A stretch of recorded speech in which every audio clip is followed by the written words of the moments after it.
Hello. Welcome to my video. My channel? My video, I don't know. My name is Eirelyn, if you're new. Hi. If you're not new, welcome back. Thank you for watching. Today's video is me just seeing how much I can read in a week. Just doing what I normally do. So this is gonna be a vlog of me reading, and also I was gonna update like every day with how much I read, but now I'm thinking I'll just update at the end of the week to be like, this is the consensus of what I read each day, and then in total, how many pages I read this week. You know? Cool. Also, I got my senshi tattoo. Look at it. It's upside down for you guys, but like, it's so cute. It's so cute. Maybe I can stand. It's so cute. But yeah, so, reading. So my chair has been stolen. I wanted to read, but it's been stolen. It's also Tuesday now. I really didn't read anything yesterday. Crazy, but... Is it just your chair now? Is it just your chair now? Okay.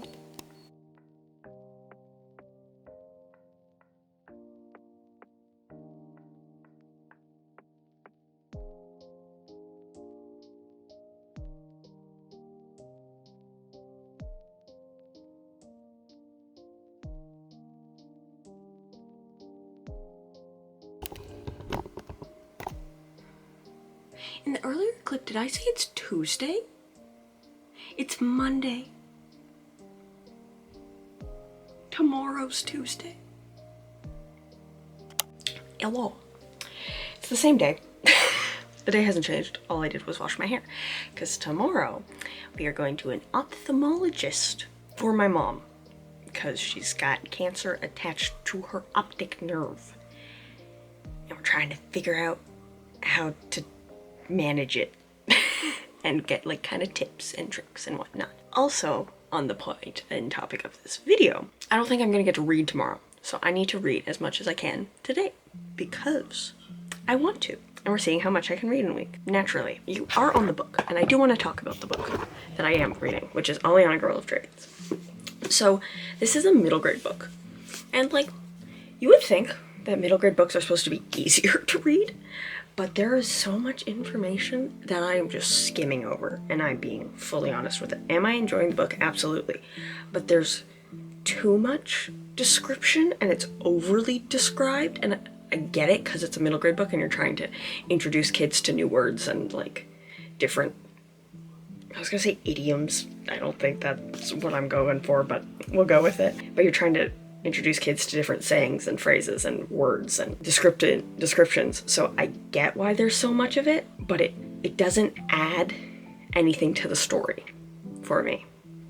So I'm skipping a lot and reading a lot of the dialogue. I'm currently at 139 pages in the book. I'm hoping that I could get to like 250, but it's 6:30. We'll see how I'll feel, but I don't know. But I want to finish this book and Hooky so I can start on the next book that I want to read. So, I'm home. Well, it's Wednesday, so technically, I've always been home. I went out with my friend Ricky today, and I haven't seen her in a while, so that was very fun. But we walked around chapters, and I got 2 new books. They're a little different than what I usually read, but I got Herbal Magic, a handbook of natural spells, charms, and potions, and Shadow Work, your personal guide. So I'm in like a weird place at the moment because I'm not going back to school this year, and I think I've probably mentioned that before, but this is the first year in my entire life that I've not been in school. In memory, obviously I wasn't in school when I was 3, but like, you get the point. I'm trying to keep up my learning because I'm really feeling not going back to school this year. I want to get a job. That's not this because I'm not getting paid as of yet. And I like witchcraft, so I'm trying to like expand my knowledge, and this seems like such a cool book that I could put tabs in and stuff. And then this one I'd probably want to read after, and Shadow Work is more like being your authentic self. Your shadow is the part of you that has been buried due to trauma, rejection, and negative self-talk. Shadow work is the method of embracing and seeking to understand these hidden aspects of yourself that live in the dark and begin the healing process. This book guides you through understanding your unconscious, subconscious, and conscious mind, your inner child, inner trauma triggers, while journaling with journaling prompts, breath work, yoga, self-care, and meditation. And I want to be a therapist in the future, and even though this isn't necessarily therapy focused, I think some things in this book are useful. Same with like any like herbal stuff. I think like anything with cooking even just is like nice to, and there's different like magical properties to like different herbs and stuff, and that just, I love it. I really enjoy it. So I'm gonna, I think, read this tonight, and I'm trying. I feel like, specifically with book talk at the moment, everybody is very pressuring with how much you have to read. If you're reading this, you're not a reader, and it's getting to become a lot. I'm trying not to pressure myself as much, because even though I do have 2 other books at the moment that I obviously want to read, I feel more excited to read this, so I'm gonna. My mind is all over the place. I feel like I'm doing so many things, and I don't know how to keep up with myself at this point, but I'm gonna read this one, and then I'll work on the shadow one later. But I'm trying not to be as pressuring with reading, and I wanted this video to be a very realistic reading week in my life to see how many hours, not hours, how many pages I read in a week, just generally with like whatever I'm doing, because recently it has been harder to read than it was a few months ago, and I don't know if it's because my mind is in school zone even though I'm not in school, and I know when I went to school I didn't have as much time to read. So yeah, anyway, that was a long rant but I'm gonna read this because I'm very excited, and I'm gonna make it pretty and tab it, and like, yeah, I'm just excited for this.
I finally finished it, so now I get to fill in my reading journal and say that it's done. I wanted to share something that is fun in my reading journal. So this is from the, oh gosh, the Quirky Cup Collective. Yes, the Quirky Cup Collective is where I got my reading journal from. And in it, they have a reading tracker, so you can do whatever you want. And there's multiple, so I'm doing enough up until, well, there's 3. Whew, I am bad at explaining. There are 3 different there's 3 different things of each, so you can do 3 years of each. So I have it up until 2026. So this is 2024 so far. And these, I'm trying to show, are all the days that I read. So each color is the color that corresponded with the cover of the book. So I primarily seem to read dark blue and purple books, also with red as like the cover, because you can see that those are the colors across. So I filled in September's reds so far. We'll go more in depth of how much I actually read tomorrow. Some other fun things is there's like quick reviews, so I can, this is like a full spread of the quick reviews that I've filled out for the year. And then at the very back, which I have a video planned for December, which will be reading stats and like rewards and stuff. So they have a whole section in the back, so get excited for that for the end of the year, where it's basically like how many books I read, how many pages I read, how many days I read, and it kind of goes into detail. The quickest book I read, the slowest book, format, diversity, ratings, volumes, like standalone duology series, the main genres I read, and then I can do that for each year. And then there's also book awards that I'll do for each year. So it's like the best books, and you can give them 3 favorite characters, and you can give it out of 3 which books made you cry the most, made you laugh the most, and then also the same for like least book awards, and then you can fill in your own other on this other side. So I'm doing that at the end of the year for a video, and we'll go through like every book that I've read this year, which I'm very excited for, because then I can go more in detail about all the books that I've read, especially ones that I haven't made videos on. But yes, I think I'm now gonna read more of the little witchy book. I might read some of the hooky book tonight. I know I want to start 5 Survive by Holly Jackson, because that is my book club's book. I started a book club. I'll have the link down below if you would like to join. But the book for this month is Holly Jackson's 5 Survive, so I'm very excited to get to that book and start reading it for the book club. And yeah. I wanted to do this part now because it's the end of this video and I don't want to prolong it, and I feel like I look good as of now. So let us see how much I can read in a week. I am so pale. I don't know if this is good lighting. If I go this way, is that better? Yes, it feels better. So this is where we are. So let's go. I use Storygraph to track my reading. So I go to September and I scroll all the way down. Okay. So this is what the chart currently looks like. As we can see, I read a lot yesterday, but let's see. So Sunday, I read 14 pages, which was hooky, I believe. Monday, I read 46 pages of Aliana Girl of Dragons. Tuesday, I read nothing. On the 4th, which was Wednesday, I read 40 pages of the Herb Magic book. Thursday, I read 8 pages of the Herb Magic book. And yesterday, I read 267 pages combined of Aliana Girl of Dragons, and I read more of the Herbal Magic book. So let's totalize that. 375 pages. So in total this week I read 1 book, an average book, which I think is pretty good. You know, I tried to read, I read my best. That is how much I think is a good average of how fast I can actually read. This week was busier than I expected, and I was having more. Not like I wasn't engaged with what I was reading, I guess. So I don't know, but I can read about a book in a week, which I think tracks with just how many books I've read this year in general. So, but with that being said, that is the end of today's video. I hope you liked it and enjoyed and liked me talking and reading, and let me know how much you can read in a week. I will see you all in my next video, which is potentially going to be a part 1 video, depending on how well it does. But yes, I will see you all in that video. I have a lot of videos planned for the end of 2024, these next 4 months, which I'm very excited about. And yeah, I will see you guys then, and make sure to check out my book club, which is Bird's Book Club, in the description below. You can join whenever you would like. You will have a say in what book we read in October if you do join. If I don't have any people join, then I pick the book. because I'm still the only member as of today. So please join. But yeah, see y'all in the next video. Bye.